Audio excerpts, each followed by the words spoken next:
नमस्कार शेतकरी बंधू, मी पांडुरंग सर्वोदय कृषी पर्यवेक्षक चंदनखेड अग्री फार्मिंग यूट्यूब चॅनलमध्ये आपले स्वागत.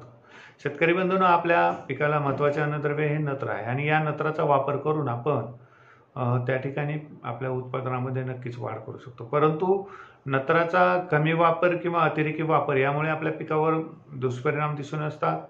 कमी जर आपण नत्राचा पुरवठा केला तर त्या ठिकाणी उत्पादनामध्ये मोठ्या प्रमाणावर घट येते आणि नत्राचा पुरवठा जर मोठ्या प्रमाणावर केला तर त्या ठिकाणी पिकांची वाढ, शाखीय वाढ मोठ्या प्रमाणावर होऊन त्या ठिकाणी रस असणाऱ्या किडींचा प्रादुर्भाव मोठ्या प्रमाणावर होतो आणि त्या ठिकाणी आपल्या उत्पादनामध्ये घट येऊ शकते.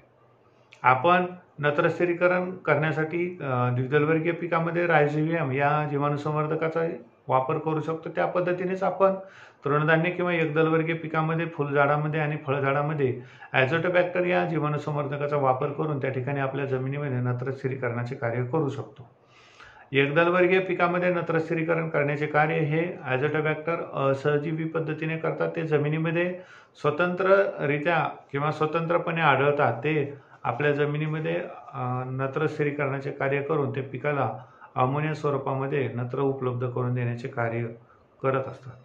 ॲझोटोबॅक्टर या जीवाणुसंवर्धकाचा वापर आपण बीज प्रक्रिया करण्यासाठी करू शकतो. त्याबरोबरच आपण जे काही सेंद्रिय खतं वापरतो, ज्यामध्ये शेणखत असेल, कंपोस्ट खत असेल, हे पूर्णपणे कुजल्यावर त्या ठिकाणी आपण त्या ढिगामध्ये या ॲझोटोबॅक्टर जीवाणू संवर्धकाची स्लरी बनवून त्या ठिकाणी जरी सोडली तर त्या ठिकाणी आपल्या खतामध्ये या जीवाणूंची संख्या वाढून त्या ठिकाणी आपल्याला शेतामध्ये नत्र स्थिरीकरणाचे कार्य मोठ्या प्रमाणावर होऊ शकतो.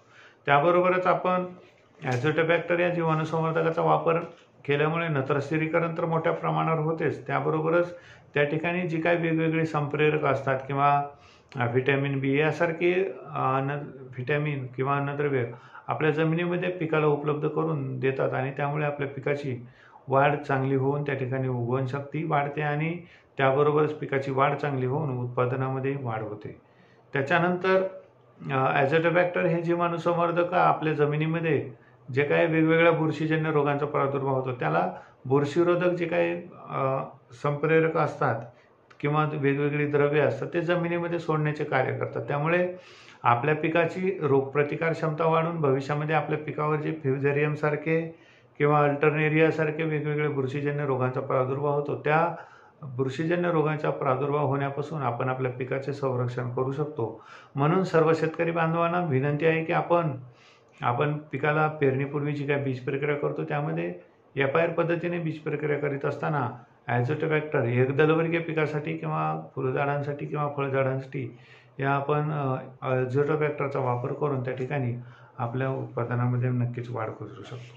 ॲझोटोबॅक्टरचे कार्य हे असहजीवी पद्धतीने चालते. ते आपल्या जमिनीमध्ये मोठ्या प्रमाणात नत्र स्थिरीकरण करून आपल्या पिकांना उपलब्ध करून देऊ शकतात.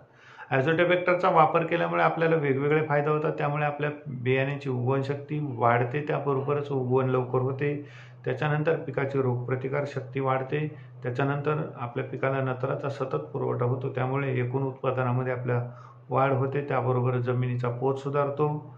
आपल्या उत्पादनामध्ये 15 ते 20% वाढ होते आणि नत्रयुक्त खताची जी मात्रा आहे ती आपण 15 ते 20% कमी देतो. त्यामुळे आपल्या त्या ठिकाणी उत्पादन खर्च कमी होऊन नक्कीच आपल्या उत्पादनामध्ये वाढ होऊन त्या ठिकाणी आपला फायदा होतो. म्हणून सर्व शेतकरी बांधवांना विनंती आहे की आपल्या शेतीमध्ये जीवाणुसंवर्धकाचा वापर करणे खूप आवश्यक आहे आणि सर्व शेतकरी बांधवांनी या हंगामामध्ये बीज प्रक्रिया करीत असताना जीवाणुसंवर्धकामध्ये या PSB ॲझोटोबॅक्टर या जीवाणुसंवर्धकाचा वापर करून त्या ठिकाणी आपल्या पिकांना एकदलवर्गीय किंवा तृणधान्य पिकांना नत्राचा पुरवठा करून आपल्या पिकाच्या उत्पादनामध्ये वाढ करून घ्यावी.